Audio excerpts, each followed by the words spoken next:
So one of the things I like to do on climb out departing an area, just to make good use of the climb, is just to practice what we call Dutch rolls, which is really all about building that eye, hand, feet coordination of just looking forward. If I don't put any rudder pressure in, if I go right, the nose goes left. If I go left, the nose goes right, right? And this is just adverse yaw. It's a reason we have a rudder, right? And so the whole goal here is to pick some spot on the horizon, and what you're really trying to do is feel it, so you don't have to look at the ball. I can't actually see the ball, so I probably won't be as good as I would otherwise be, but you're going to go back and forth, and what we're trying to do is just use enough rudder to keep that nose basically pointed the direction we're going.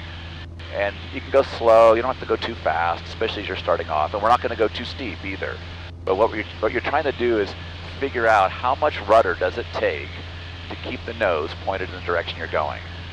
And if you do it well, the ball stays pretty much in the middle. And then the more steep you go, you won't keep it exactly on the point, but you can do it with keeping the ball in the middle. And it will usually take a bit more one direction than the other, because you have the prop spinning, you got slipstream effect, you got a lot of aerodynamic stuff going on, so it's not equal on both sides. Why don't you go ahead and take the airplane? I have the airplane. You got the airplane? See how well you can do it keeping that ball close to the middle. And don't overly index. Doesn't matter if it slides a half a ball or even a ball out, but what you don't want is the ball going back and forth and back and forth. So pick a point. This will make it even easier if we can. Pick something out. There could be a city even. Doesn't have to be a mountaintop. It could be a city. Okay. And the whole point though is we're going to try to keep the nose pointed at that. And then do whatever it takes with your feet to keep the nose pointed at that. So rather than trying to think, is it more or less, just whatever it takes to keep the nose pointed in the direction you want it to go. Okay. And let's just start with shallow turns. So go left, there you go, and then that's too much rudder. See how the nose moved off? Yep. Yeah. Try it again. I feel like your feet moving back and forth, that's good.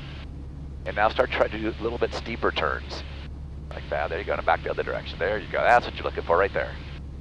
There you go, that's perfect. The nose is staying right where you want it to. And sometimes you'll end up leading the rudder too much and you'll feel it. It's a coordination thing, because there's an exact amount of rudder that you'd use to get exactly the right outcome. And again, it might be a bit different to the right than it is to the left, because this is something you can practice your whole life. Yeah. And I do this in a Meridian, I do this in a P-51, I do it in every kind of airplane, because it's just such good practice. And the reality is what you need to do is conceptually the same, but how much of rudder and how much of the aileron is different in basically every airplane.